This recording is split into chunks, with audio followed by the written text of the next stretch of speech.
Hello, Hello. and welcome to Unhinged.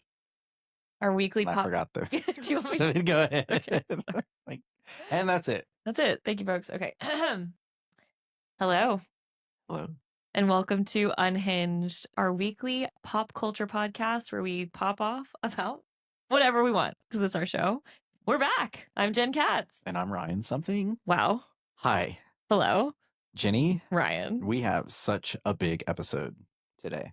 We do. It has been a hot minute. It has. How And- you doing?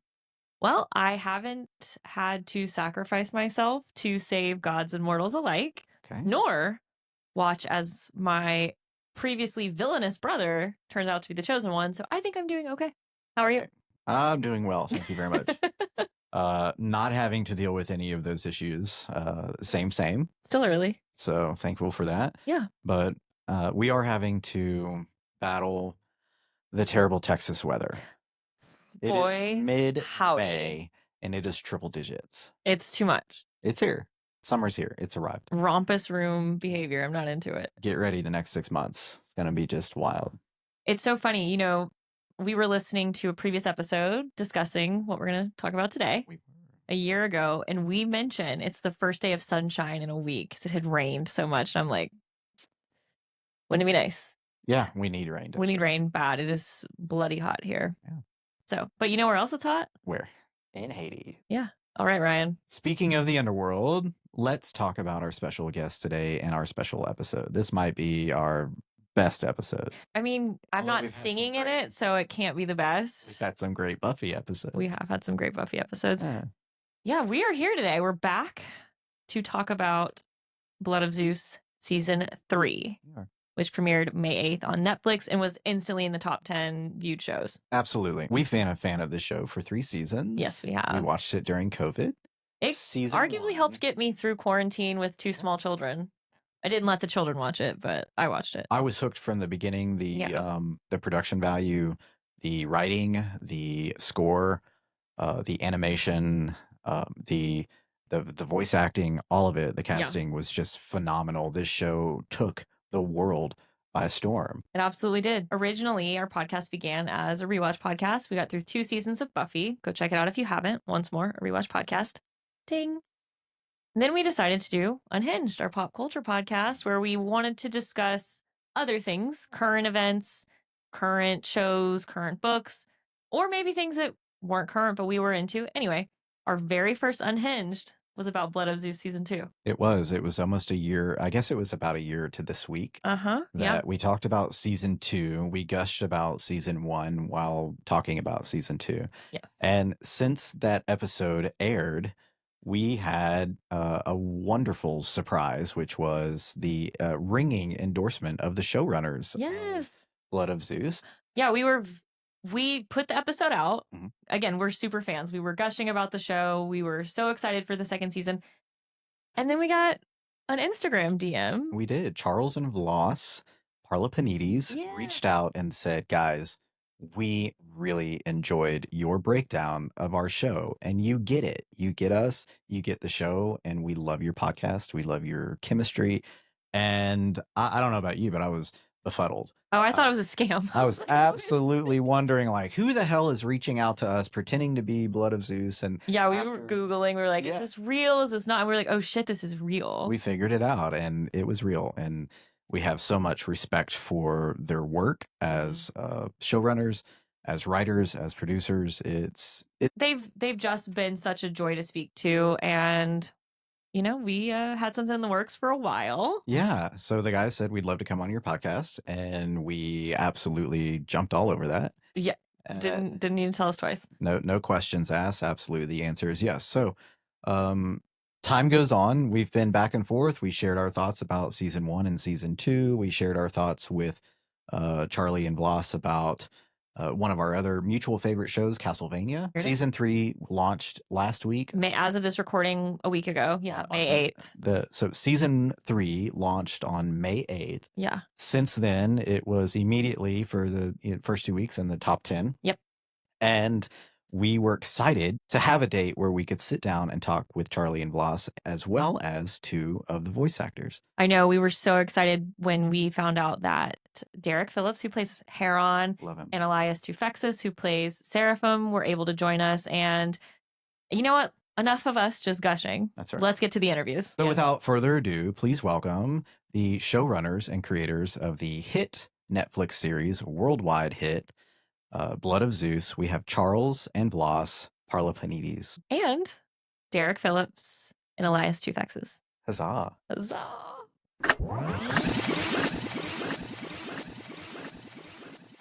Thank you guys so much for being here today. Welcome to Unhinged. Thank you for having us. We are super fans of this show. As you know, you've, I think, listened to our episode that came out last year where we were just gushing over season 1 and season 2 and crossing our fingers that there would be a season 3. And the gods and the fates all aligned. And here we are covering season 3. Wow.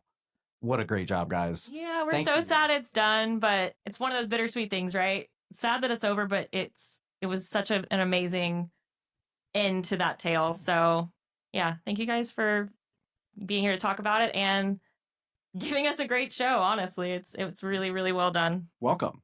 It's our pleasure. We appreciate you covering the show. It's very hard to get people to take animated series seriously. It's hard to get people to cover the show, review the show. So we appreciate you guys. People are watching. We do really well in terms of numbers, but legacy media still kind of, I think they view this maybe as a cartoon. But, we have adults and professors and people you would never imagine and guess watch the show, send us messages. And I'm like, oh my God, this guy's a professor at Cambridge. Like, he's watching Blood of Zeus. Like, I love that. But the guy who was the candidate for the presidency in Mexico back, I forget which election, 2020 it might have been. We were one of his top 10 shows of the year. Yeah. And I'm glad we got to finish the story of these two, of Heron and Seraphim, the story that Derek and Elias, that's really the backbone of the show. No one tuned in for them. Come on. No, they did. I promise you. We love the show. And I think the animation is something like art is something that is universal and it's worldwide. So everyone can appreciate what you've created versus live action. Sometimes you're dealing with a lot of different variables, but I think animation being art is something that everyone can appreciate. So it's no surprise that it's been a worldwide hit. So one thing I really wanted to get into with the concept of the show is, you guys are brothers. So did you set out to write a story about two brothers? And if so, who's who? Who's the Heron and who's the Seraphim in this dynamic? I don't think you've ever been asked that. Yeah, good question. Wow, I am give me the Pulitzer right now. Well, you can say how. Listen, it's always been a deconstruction of the Hercules story. We fundamentally disagree with, what how the town views mythology. You have to understand, and people don't realize, like they think, well, what do you want to do next? It's like, well, whatever we can get someone to buy and do and say yes to. Me personally, if we won the Powerball, I'd produce a whole slate of Greek mythology shows and movies. I think there's an audience for it, but I think where do I send the check? I want it. Okay, wait a minute. They're avoiding the question. I'm going to say that Vlas is Seraphim. Thank you. Thank you, Derek. Thank you, Derek. Love it. Thank you. Cut. Yeah. Okay. Cut. Print. That's it. Because when we were in high school, like I remember, him and my other brother would come home to watch me play football, and all the cheerleaders were like, "Oh my God, who's that? Your brother?" So like he was always like the other brother. Yeah, and Seraphim gets like a lot of sexy, like he does. So that's I think okay. that's us. Elias and I were talking about all these like crazy emails we get from fans, and I'm like, oh, you get crazy emails from fans? Because I don't. Hey. I get some adult emails from fans. Yeah. Oh my gosh. Hey, listen, we understand why fans are reacting the way that they are because let's face it, stupid voice. They're hot. All the characters are very attractive. Yeah. Yeah. Sexy voice, and everybody loves it. That's really, it. Yeah. He does, but don't sell maybe yourself an audio short. play, it'd be fine. We had a friend over to watch some of the last season last night, just getting prepped for today. And she was very excited to see Heron's design with his one shoulder chitin. So Derek, there you go. See? So I really again loved the brother aspect, and I liked the flip because you've got the morally good, for lack of a better term. And Heron, he's doing the right thing. He's trying to save people. You have Seraphim, who's murdering everyone, including his own mother, like left and right. But then by season 3, you're like, oh, wait, no, who's the real chosen one? The flawed character, morally ambiguous by that point, right? And Heron is also heroic. I just really loved how that got kind of flipped from the first time we see Seraphim. He's capital V villain. Like, we don't like this guy. We need Heron to save the day. And then by the end, it's like, well, okay, hold on. So really, we have to say again, it was really a well done end to the show. And was that always the plan? Is what my question is. Was that always the way you saw it ending? That was all by design, and that was from inception of idea to take them from a place where there's hatred between them and bring it to a place where they would even be willing to sacrifice their own life for the other. And yeah, so and getting there was going to be the fun part of it all. So that was by design. We actually got that one right.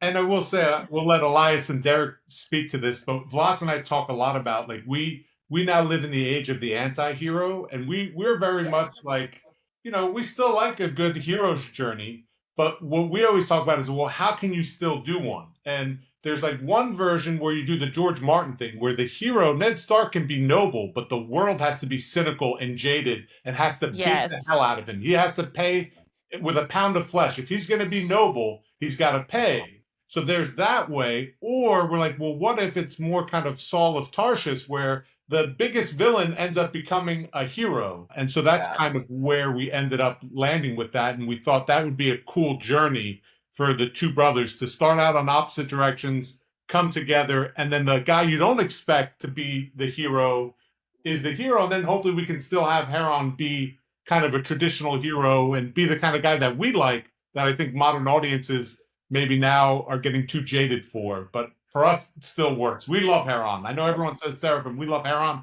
and Seraphim. We love them both. I love the journey that both of these characters take. And frankly, I mean, all the characters in this show. There's, I've said this before, that all the characters are three-dimensional. And that's the thing that I find interesting about this, just in general, Yeah. Well, like, to go off what you were saying earlier about animated, that's why it's so frustrating that I don't think animated shows get the due that they should, because you can tell such complex, such three-dimensional storytelling with animation. I mean, I know in our first episode, first time we covered season 2, I mentioned Bluey because I've got young kids. They can do so much storytelling in 7.5 minutes that sometimes with live action, you go for an hour and 45 minutes. You're like, what was that even about? Right. So yeah, I really, really loved the three-dimensionality of the characters, from the mains, Seraphim and Heron, to the gods, to Alexia and everybody else. It was just, again, I feel like I don't want to spend the whole time gushing. I'm a professional podcaster, but it really was. It's a really great show. What you're saying makes sense. I mean, it's a cliche when they say a picture tells a thousand words, but literally when you read these scripts, sometimes it is 1,000 words of just description of what is happening in this scene and what blah, blah, blah, blah, blah. And then you see it and you go, oh, and it's usually bigger and better than I ever thought it was going to be on paper, and that's just a testament to the amazing artistry that we have on this show. But the writing also is very. Derek will tell you this. A lot of scripts we get to audition for, and you're like, "Oh God, this is. Am I going to say this?" And then occasionally we get something. Okay, this is pretty good. But I remember, and Derek and I have talked about this before. But when I got the audition for this, I was like, "Oh man, like I want." It's pretty rare that I'm like, "Oh, I want this one." But most of the time, I'll throw auditions on tape or on tape. Do we still do tape? I'll throw auditions on MP3 or video or whatever, video audition. And very often it's just like throwing them on and just hoping. And if one hits, great. But it's pretty rare that you get like, oh man, I really, really want to do this. And I'm finding with animation, the scripts, and video games too, the scripts suddenly, I'm like, these are really good. Anything off script creatively that either one of you added into your roles that you worked with Charlie and Vlas on? Or don't answer that question. It was all scripted. Yeah. I do think actually it pretty much was all scripted. There were minor changes, but they were made out of discussion. Like very rarely was it you know, if something, you know, on the day wasn't working, we would talk and be like, maybe let's try this word instead or something like that. But that's about it. Yeah, Like, it there was a wasn't anything word major. change for me at least, you know, like here and there where it was like this may come out a little smoother for me, or I'm having trouble saying it this way. Could we transpose these words? But by and large, I mean everything was Yeah. scripted. These guys just did a fantastic job with it. I can't think of anything, you know, I mean, from a performance standpoint, for me, it was just always about trying to ground Heron and make sure that he didn't come across as whiny and come across as you know, I just was very adamant that he wasn't a whiny little bitch. Now, seen that so many Yeah. times, that young, naive hero journey, and Yes. I was kind of hoping and praying that we wouldn't go that route with it. And I feel like we steered away from it. You had the harder part, and you did a Several great ways. job with it. It's really hard. Not to diminish what Elias said. You guys both did brilliant work. When they did change, you know, the dialogue, it was always for the better, and we were always like thankful. We're not guys that are like, oh, we're precious. We want what that's our our mantra is that, you know, best idea wins. I will say for Derek and Elias and our cast in general, they make us look good, because there are even times where, like, you know, I remember when we were sending out the sides and I was rereading them like, oh, this is overwritten, like this doesn't work, and then you hear them perform it and they make it work, and so they make us look good, and just on the day they always have great ideas. These guys, I'm telling you, voice actors are some of the most talented performers you will ever meet. And I think it's because they actually train and practice that muscle day in, day out, and work much more frequently than, say, you know, they also do live action. Both Derek and Elias do live action, but that's at like a different pace. I don't know. Maybe they can speak to that. But I was blown away by how good our cast is. I think you know, there's differences, and there's subtle differences between being on camera and doing voice work. The biggest thing, obviously, is that you don't have your own facial expressions. Yeah. And when you think about a conversation that you have with people, a lot of what is retained is through tone. You know, it's not what you said; it's how you said it. You know, Yeah. I can tell you, "Oh, go fuck yourself," and nobody's going to take any offense to that. But if I tell you, "Go fuck yourself," that Right. has a totally different connotation. Sorry if this is a PG podcast. I apologize. Do it. No. Not Once anymore, more at least. contains adult themes. Yeah. I But know. I yeah, feel like Ryan, anytime we have to edit, it's me that is getting the most edits, because I'm just like, fuck this, Always, fuck that. always put a disclaimer that we contain adult content. So Yeah. we're good. gotcha. I apologize. But yeah, that is. I mean, I think that's the biggest thing, is that the intention may remain the same on camera as it does off camera. What your goals are, what you're wanting in that scene, but the way you have to express it is a little different. I here's a prime example. I was doing Friday Night Lights back in the day. It was one of my first times ever being on camera. There was a Great scene show, where, by the way. thank you Yeah. so much. There's a character, Minka Kelly's character, shows up at the door, and it's the first time I'd ever had a scene with her. And she's asking if my brother's there. And as she walked away, I looked at her butt like I thought my character was kind of a pervy guy, and that would be his move. And the director Yeah. gave me a great note, because I come from a theater background. I was, you know, used to whatever I'm doing, I have to show everyone. Yeah. You know, I have to show you that I'm looking at her butt as she walks away. Right. And he goes, "Don't get caught." And I thought that was a great note. So that Oh, one yeah. moment Okay. as she walked away went from this to that and that. And that was it. It's just in the eyes. You can get away with that on film, but how do you show that same story? Right. How do I go about saying, okay, I think this guy's a little bit of a pervert? How do I do that with my voice? You know, so the intentions are still the same, but how do I express it so that the audience now understands what I'm doing, and I have to do that vocally now, as opposed to with my eyes or whatever Subtle else. changes between theater, film, and voice. But Sure, I get that. Every actor, because I do a lot of performance capture in video games also, so it's another medium.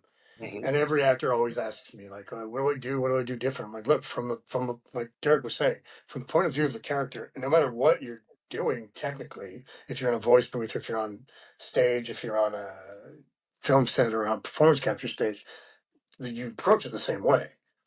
It's just like Derek was saying, the techniques become different, and you have to learn. You have to learn how to use different techniques to get, you know, whatever your character wants, all the cliches, what your character wants, what he's doing to get it, what's in his way, all that kind of theater school stuff that Derek and I have been through. And the funniest thing, Elias, and I'm sure you'll feel this way too, because I've done a lot of motion capture as well. One of the craziest things, we've got this super advanced technology in motion capture where they put all the dots on your face and on your body. And the reality is, it's almost exactly like doing rehearsal for a play. Yeah, Oh, you really? don't have to be loud, Yeah. but there's no cameras. You don't have to worry about cameras. Yeah. You don't have to But really you're- worry about blocking light and stuff like that, and you don't have to You're worry in about blank getting hair and space. makeup.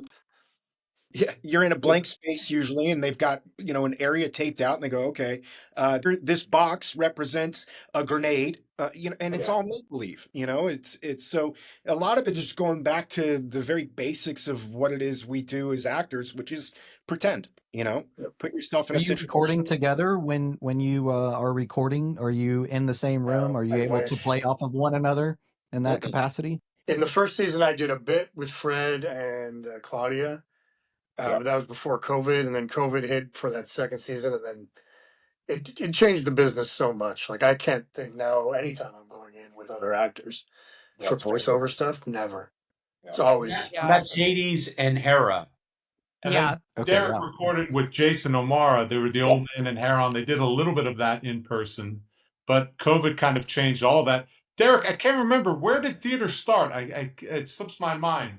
What do you mean? In ancient Greece. That's right. That's right. Hey, I get it. Yeah. Sometimes jokes work, sometimes they don't. We always have to go big back Greek wedding and claim Love everything. Alliance gets it. Oh my gosh. We adore The music is soundtrack stunning for Blood of Zeus from season to season. Can you talk a little bit about the composer, the music, and how it all fits together with the show? Because it truly is its own character in a way. Yeah.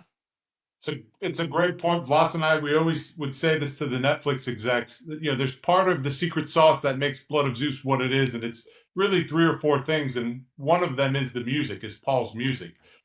He's just super, super talented, and he's the nicest guy, and he just, we talked about what the score should feel like. We gave him references, and then he took it and ran. And what's crazy, Ryan, is that season 1, we had a very tight schedule. We had a pretty tight budget, and Paul just knocked it out of the park. And we said, okay, seasons 2 and 3, we're going to give him more time. We're going to have a better schedule. And we had so much trouble with our overseas vendors and the overseas animators that his schedule kept getting shrunk, and Paul would still just crush it.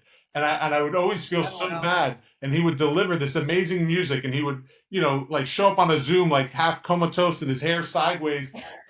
What'd you guys think? We're like, Paul, it's amazing. It's great. No notes. Go lay down for a little bit before we start the next episode. But he was amazing. And just to piggyback off that, the whole approach for Blood of Zeus, we entered the business on the feature side. And from the very beginning, the mandate was, let's try to make this as cinematic as possible. Let's treat this almost like a movie. And that came from the acting, which is, bringing the emotional truth to it. And it also came from the directing, like how scenes were covered. And it came from the music. We wanted the music to sound very cinematic and epic. And every film that we love the musical score. The John Williams. Yeah. We love Spielberg. We love Scorsese. We love Coppola. And if you and we love some of the old classics. Ben-Hur. You look at that score and how effective it is.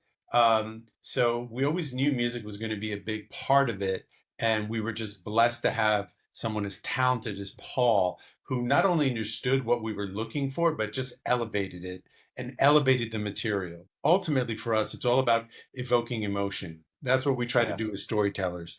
And you combine that with the acting, you combine that with the score, and that's always the goal. And so we just couldn't have been more blessed than to have Paul do that score. It's wonderful. One of the best little snippets of the score that I like. Well, I love all of the score from start to finish. I'm a classical music trained background. I studied opera at Louisiana State University, and I trained classically from an early age, around 7th grade. So I'm familiar with kind of the classic composers and the emotion that can be evoked from music and storytelling to put together. One of the things that I love most about the score is just the little snippet that you get when Seraphim has arrived or he's coming. It's that little and I love it. it's there's just something so great about it. Yeah. How did that come about? Was that just something that just kind of got thrown in there by him? I designed. That was like Star Wars, Darth Vader, and so we had to come up with a Yes. theme. It's so good. Theme a little bit for Seraphim, and it's fitting for multiple reasons. You know, we watched Into the Spider-Verse, and I said, Paul, when the villain shows up, they're such amazing movies. When the villain shows up, they really hit it with a musical note. And I was like, if we could do something like that for Seraphim, that'd be great. And he goes, well, what if he goes like, Seraphim is a demon. He's kind of outside of this world. Yes. Did it with a guitar riff. And I'm like, a guitar riff? This has all been brass and like very, orchestral.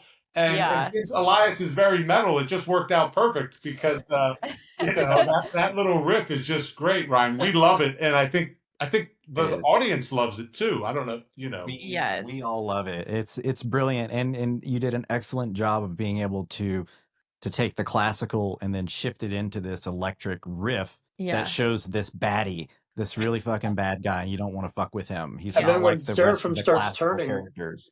Yeah, and turning a little bit, he still brings that back in little spurts, but it's less it's less harsh.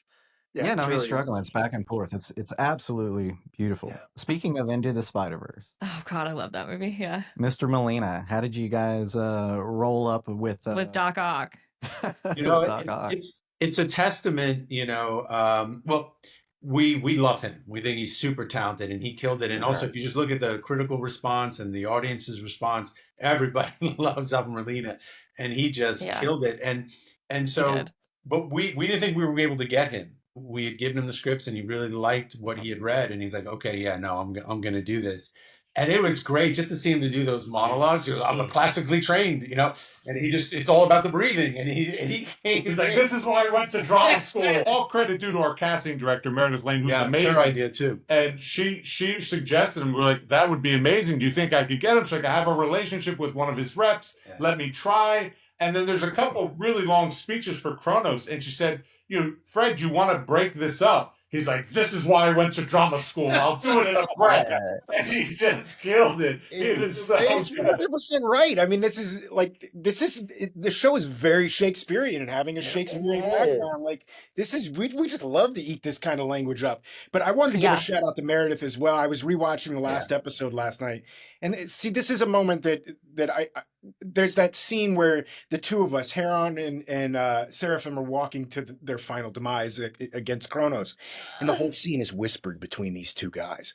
Yes. Well, I don't know what Elias is doing in that scene because I am not working with Elias. So Meredith will say, hey, when we did this, Elias was whispering. And so now my tone comes down. But it's the two of us, walking to what could potentially be our deaths. And it's this very intense moment. And so what Meredith did a wonderful job of is making sure that both actors, even though they weren't working with each other necessarily, were on the same page in this scene. In that same moment right before that, Alfred Molina's yelling up at Heron. Well, I'm yelling down at him. And so without a good director in that moment, you'd have one actor yelling up and another actor talking like this. And it would completely and totally take you out of that moment. So Meredith did a really wonderful job of creating that environment for all of us, letting us know where we were, letting us know how far the characters were from each other, letting us know how much volume we needed because of what was going on in the background. Because we, outside of the scripts, don't have any visuals most of the time for what we're recording. So it really takes a director to say, okay, you're in this gigantic space. There's wind is blowing, blah, blah, blah, blah, blah. So we know what kind of volume, you got to know your environment. That's on stage or in film or anything. I can't tell you how many scenes I've done where you're shooting in a bar and it's complete and total silence. There's no music playing. And you're having a conversation with someone talking like this, and it sounds absurd on the day, but when they put the music in and you've got people talking in the background, all of a sudden it sounds completely and totally normal. What doesn't sound normal is if you're using an inside voice and it's a loud bar scene. Meredith Lane is the casting director and the voice director. So she does both jobs. She does both jobs. She wears both hats, and she's part of the secret sauce. Yeah, I do a lot of voice directing, and it's hard. It's very hard work to do exactly what Derek was saying. You just got to make sure. And it's just hard to keep track of it, and she does such a great job. We go to season 3 to talk about like Alfred Molina and everything. we start the story. It's a father and son story. It's a brother story. Season 1, and then by the end of season 3, we're circling back again to father son with Kronos and Zeus. And again, just, was this always the plan? Were you going to expand on that a little bit more? I mean, it's just so good. I have to question. Like, it's great, and it's so relatable to everyone. I mean, who doesn't have a toxic family in some capacity or a family member? And I found myself just kind of like screaming at the screen. I'm like, just communicate. Just talk to your dad, talk to your wife, or talk to your husband. I'm like, all of this drama could have been avoided had Hera and Zeus just had a conversation. Well, what's the saying though? Again, if you don't have a black sheep in your family, you are the black sheep in your family. It's us. Attacked. Well, that's it. Podcast over. Great. I feel seen. Thank you. Yeah. Was that the plan? You were going to end it with circling back to, you know, Zeus being in the son role, dealing with his father, and, you know, how did that kind of work when you guys were doing the story concept? Jason O'Mara, who voices Zeus, would always say, like, you know, Greek mythology is the first soap opera, and it's just like a big top family. 1000%. And we said, Jason, it's absolutely right. And what we always tried to do is see kind of where the show's going in the previous season. So we always knew Kronos was going to be the villain of season 3, and that's why we show him in 207, where we see that backstory of him swallowing his kids. Truthfully, we had kind of mapped out a 5-season arc for the show, and the Titans were supposed to be the adversaries for both seasons 3 and 4. So, but when they told us that was supposed to be just kind of the opening skirmish, and with the Titans there, and they would, you know, then escape. But when they told us to wrap up the show, we said, all right, well, then let's just kill Kronos here. You know, that wasn't supposed to happen for another season. But that was always the plan, and we just felt like, you know, what great way to keep it all in the family and keep it messy. And, you know, Kronos in mythology has devoured his children and was very much a tyrant. And, you know, let's bring him back. Let's have him face off against, you know, the Olympians and our crew. So that was always the plan. And family was always going to be the focus. The shows that we love, you know, be like The Sopranos, be it even, you know, Mad Men. It's found family or family. There's a family component. Work family. Yeah. And so that's something that was always very engaging, and that was always going to be part of it. And obviously, you know, there's dysfunction, as Ryan mentioned, in all families. There's no family that's perfect. But that makes it all more personal. And then when it comes from a brother or a sister, it just digs a little bit more and hurts a little bit more, as opposed to, you know, it coming from a friend or what have you. So yeah, it was by design. It was something that we thought about, you know, in the very beginning. And you know, family is something that we value, and whether you're arguing with your brothers and sisters or not, at the end of the day, blood is thicker than water, and you hope that you can try to figure things out, and it's relatable. The last thing I'll say, though, you know, we have a friend from high school who became a very successful YA author, Megan McCaffrey. She wrote Sloppy Seconds. And we asked her once why YA, and she said, oh, well, I love YA because it's when you experience things for the first time, so it's heightened. And it's spot on about that. And then what we believe is that when you experience something through family, it's heightened. If somebody betrays you and it's just someone you know from work, it's like, whatever. But if it's your brother, if it's your father, if it's your mother, then all of a sudden it's heightened. And that's automatically baked into Greek mythology. That's part of the inherent drama. So I think that's why, you know, we always come back to someone else in the family kind of being the source of conflict. Well, that's just kind of, just for us, just already has juice cooked into it. Well, isn't that the definition of Greek tragedy, is the fact that it's got to be a higher thing? Like, technically, death of a salesman wouldn't be considered a tragedy because you were never at the top. You got to be at the top to have a fall. So the stakes just have to be higher on almost every level. And so I think that's what works about it, you know? Right. Yeah. When Seraphim kills Electra, that was just like, oh shit, you know, here we go. That's the tragedy, right? You don't know. It's the Shakespearean aspect, the hidden identities, the familial relationships, the anger, the sadness. It's the first soap opera. I love that analogy about Greek mythology, because it is. And the way you do it, it's great storytelling. Yes. You know, you get all of those little you know, traumatic and you know, dramatic events that are happening between these family members, but you're also looking at a case in point example of generational trauma. being inflicted from, Kronos all the way down to Zeus, and now Heron and Seraphim. And, it's just an absolutely, the way you do it, the way you wrap it all together is just brilliant. And that's one of the reasons that I think the show's just been so popular. It's relatable to so many people, as well as being, an animated series, and people of a certain age grew up around animation. We were plopped in front of the TV on Saturday mornings or after school, and it was, He-Man was huge when I was growing up, and I had to have all the characters, and it's relatable to so many people, and we can find some sort of like comfort in this type of storytelling, this animated adventure.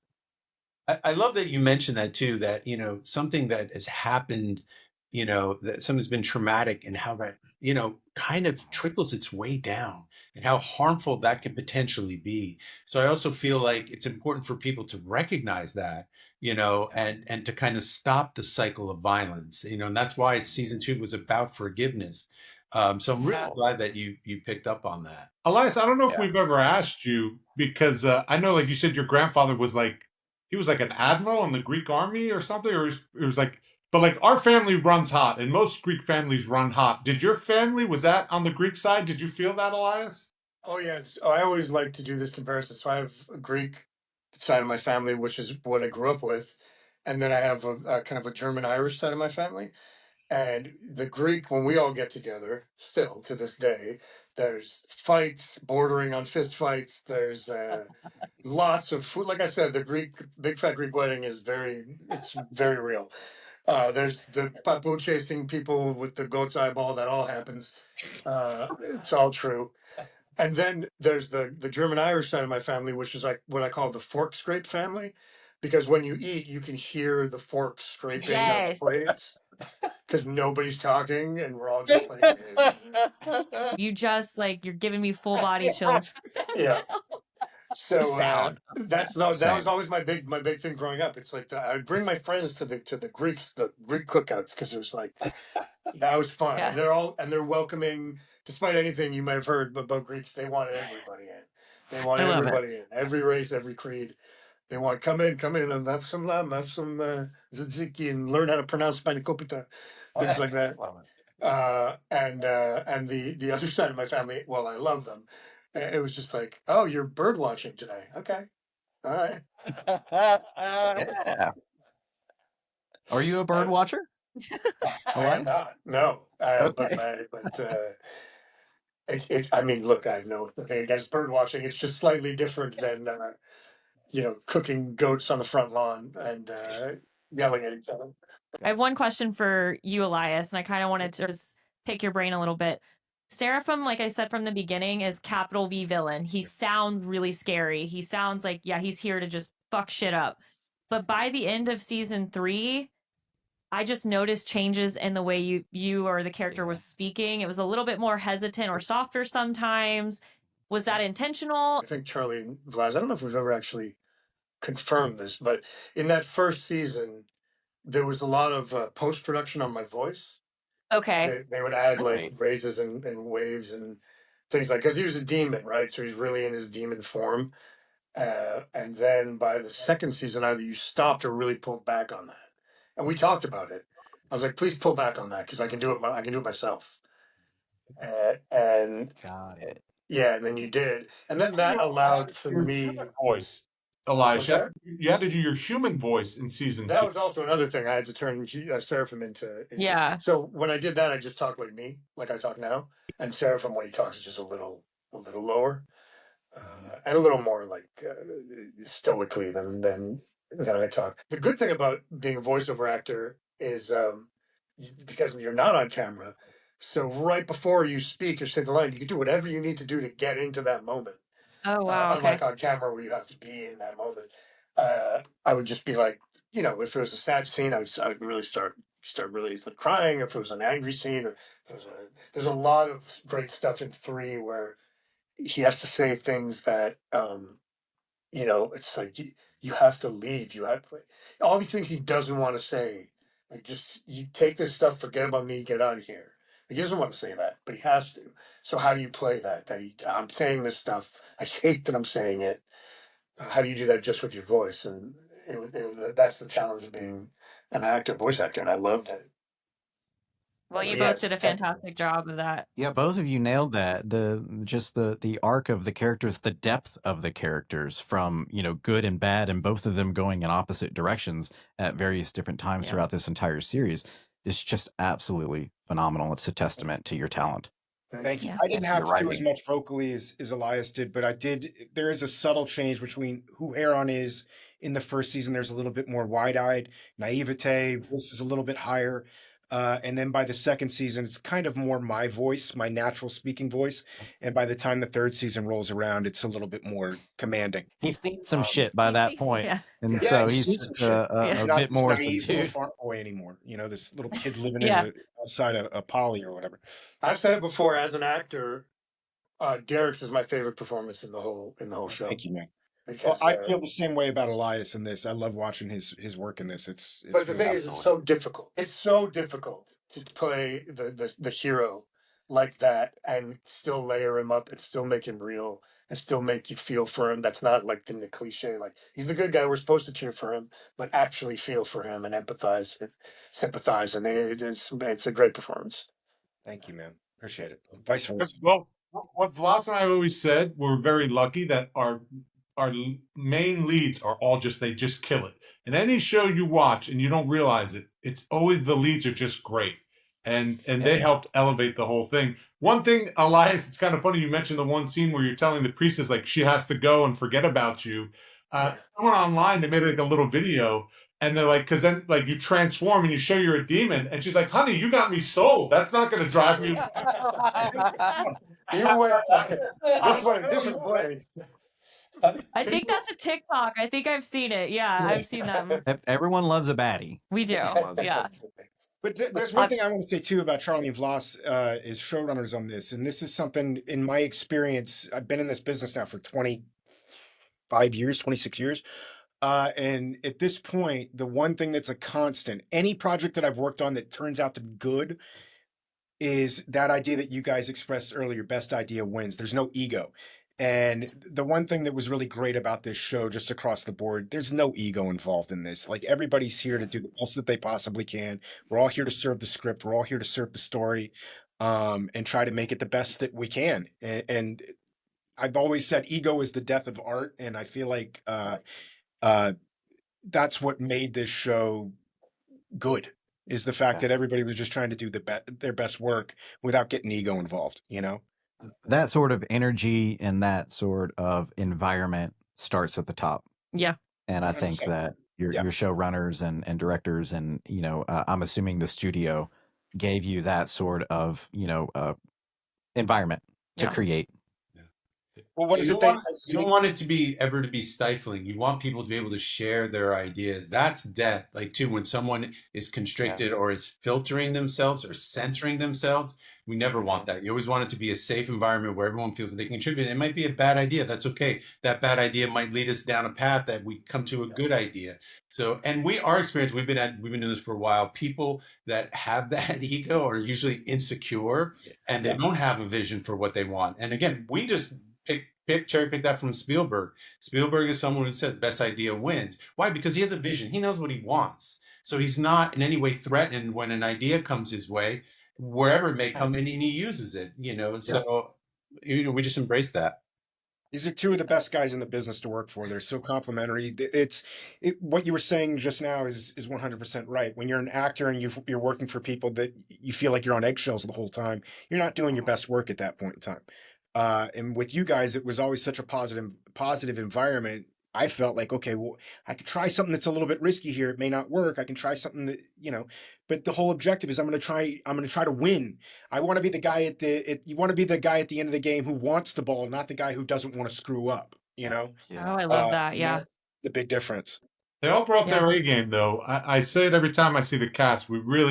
Some of the most talented people we've ever met. And we've been doing this. We've been in the guild 17 years. It's this voice cast, just amazing. Just amazing.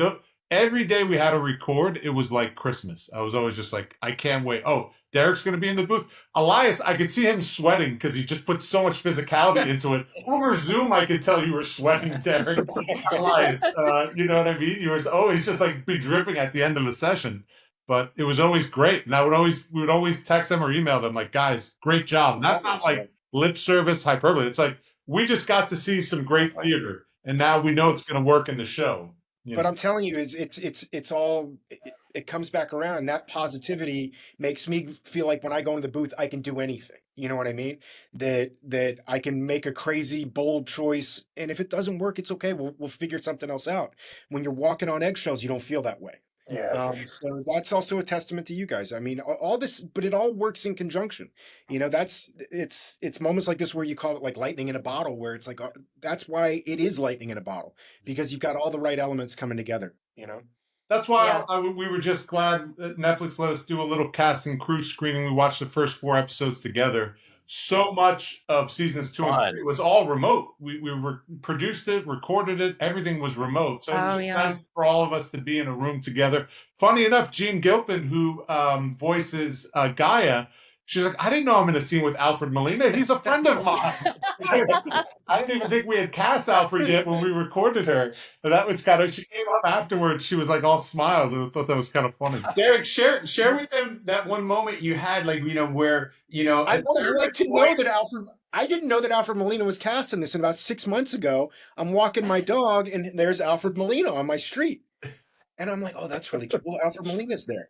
And he says hello to my dog, but I didn't want to be a weirdo and be like, I love your work. But if I would have known, I would have been like, oh, I played Heron. I had no clue.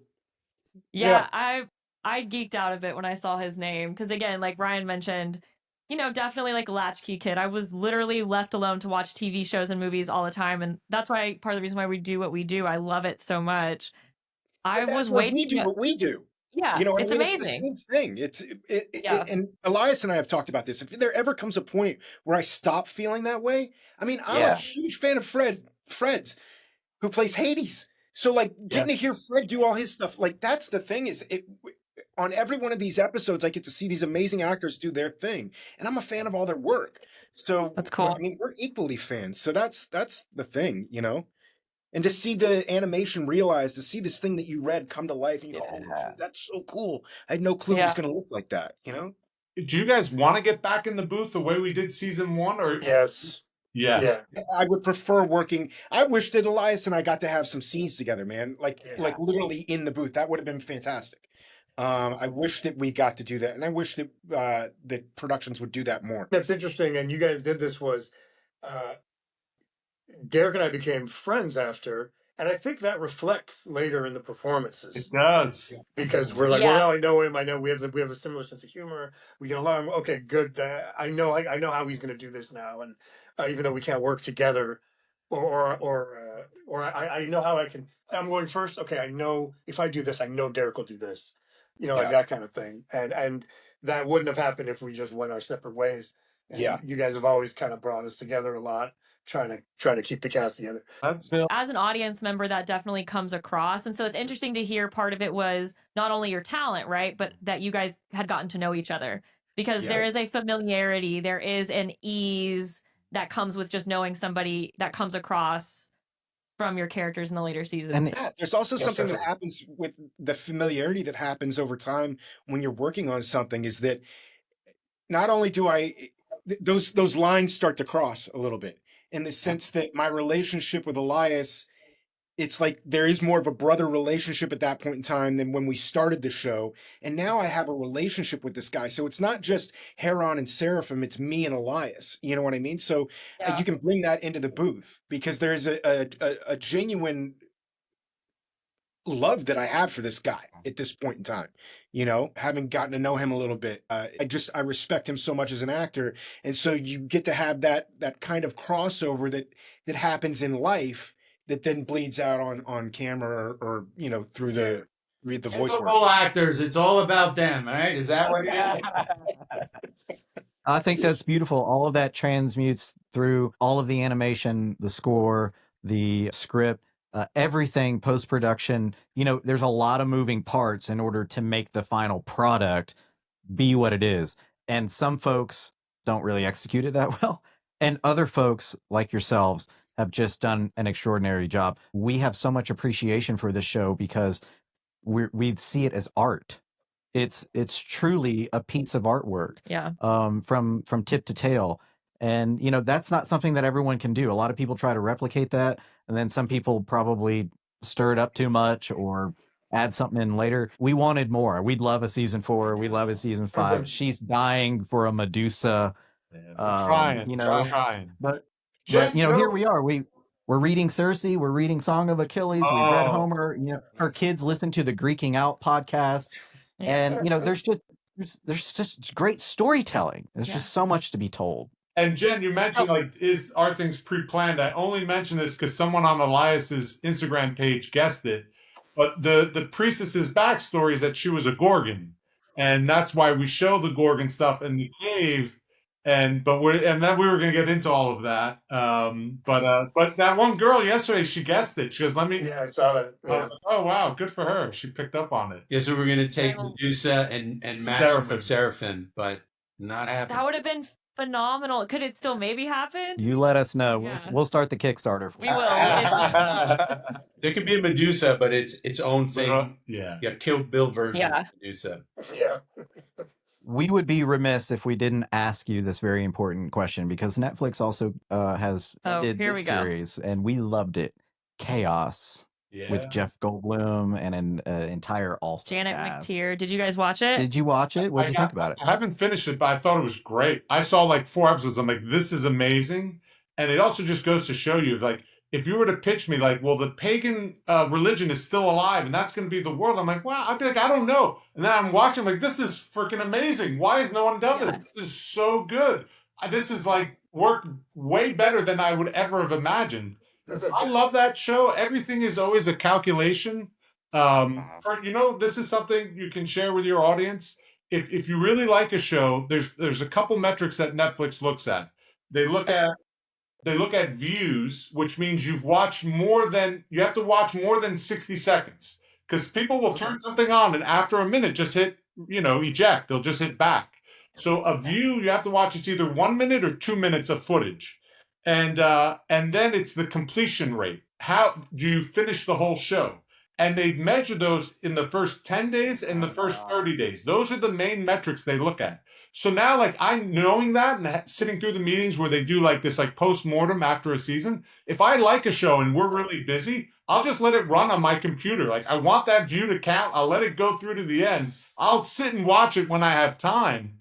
But watching the show and completing it, those are the metrics they look at most. And okay.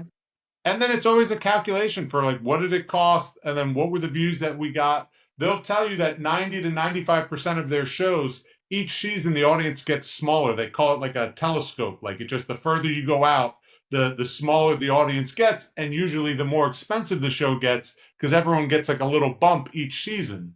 And it's those rare shows that are in the 5%, the Stranger Things, where the audience grows. The one thing we haven't been told any kind of official numbers. The one thing, season 1 of Blood of Zeus, smash it, was a smash hit. There's only one other animated show that did the numbers that the first season of Blood of Zeus did. Huge. Season 2 dropped, but we've already surpassed because we had a 3.5 year gap that killed us. It was over 3.5 years.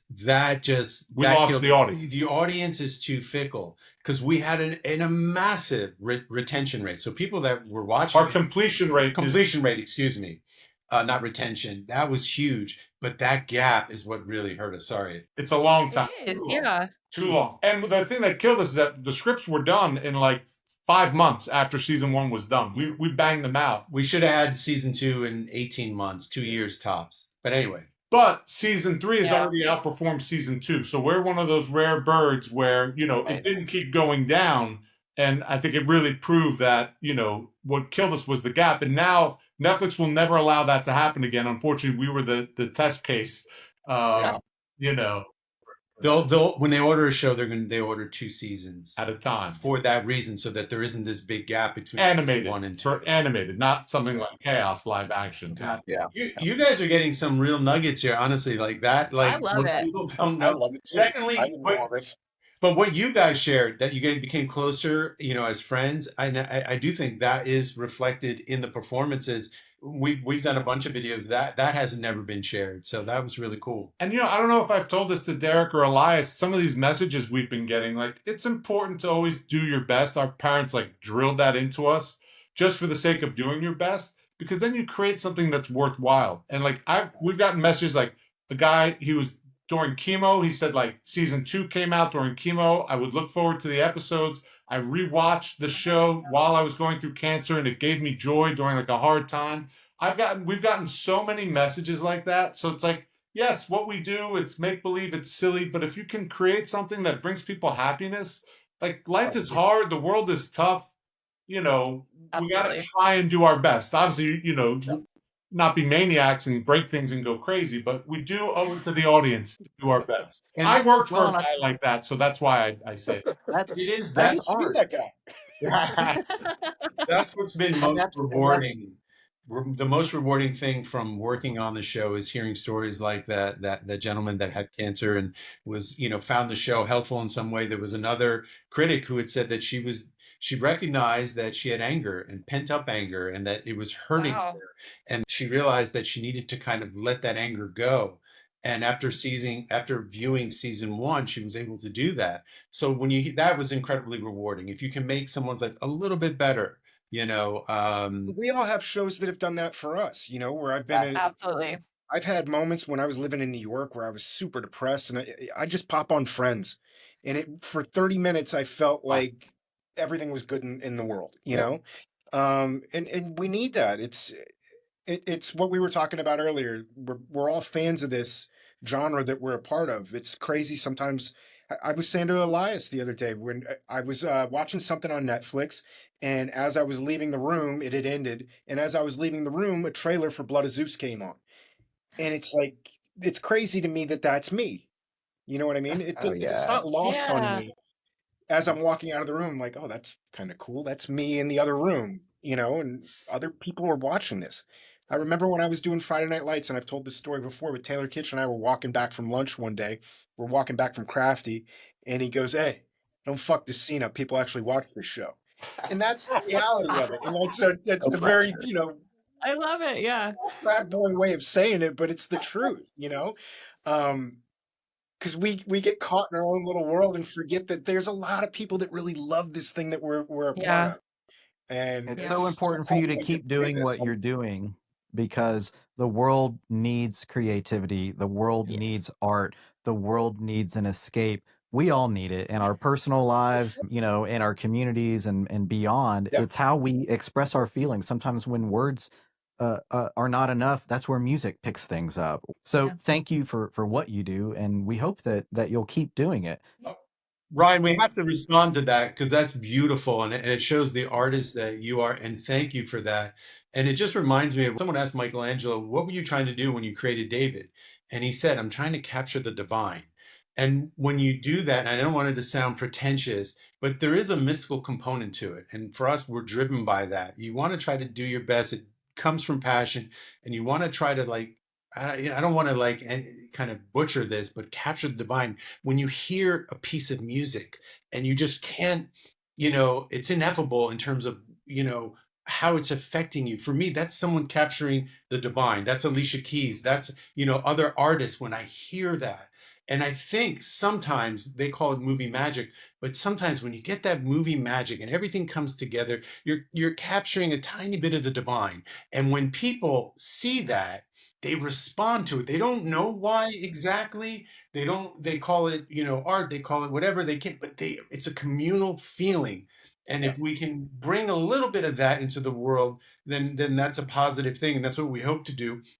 And the world can use more forgiveness, because yes, we can disagree, but we have to be able to forgive ourselves, because if we don't, we're going to end up in a very bad place.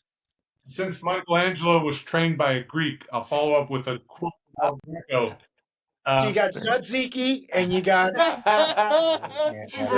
two things. That's cheeseburger. But Greco said, art is God slowed down so we can all see him. And I think great art, it captures something human that we all recognize. And they go, I feel that too. There's someone else that feels what I feel. and you feel connected and bonded, and you're not as alone, and everything isn't as bleak. And again, we just make a cartoon, but we got to try and do our best. Big shout out to these guys for just being amazing actors, amazing people.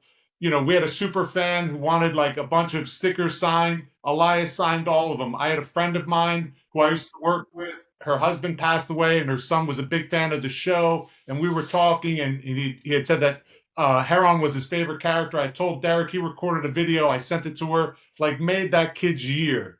And so like they're constantly like not only just great performers, but great guys. And they said it starts from the top. It was a whole team. We have so many people that we consider lifelong friends from this show that are just aces. Not these two. Everybody. But we have a limited time friendship. Yeah. So yeah.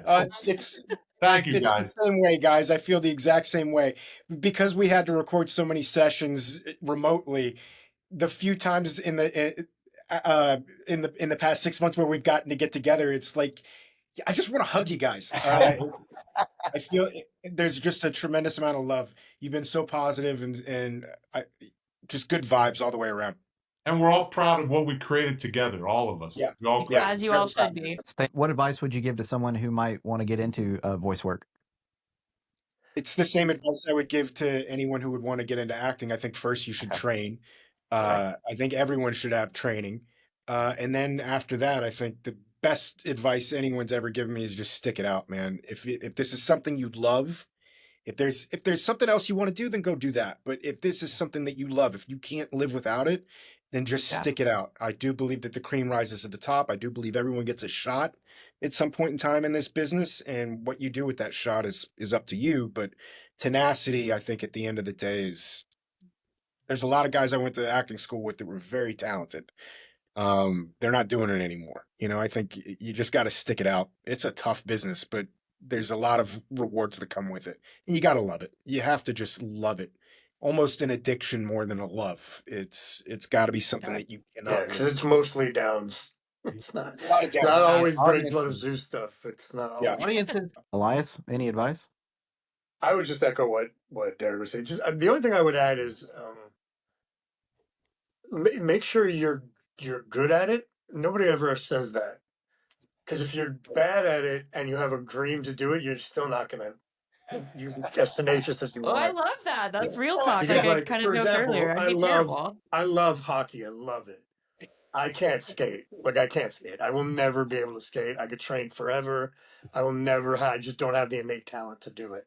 So I could try forever, but I wouldn't. But if you know you're good at it and you love it, like Derek was saying, then yeah, just don't stop, because he's absolutely right. It's just you just gotta keep going, because there's so many downs, and the peaks and valleys are way more valleys in this business, especially when you're starting out. So if you don't have the tenacity for it, you're never gonna succeed. Think of it like baseball. In baseball, you're going to fail. If you fail 70% of the time and you bat 300, you go to the Hall of Fame. That's what fighting is. You're going to have way more. And then for acting, I don't know if it's like 10 times that. Like, you're going to get rejected. I'd say if you book 1 out of every 10 auditions, you're doing really, really well. Yeah, for sure. Yeah.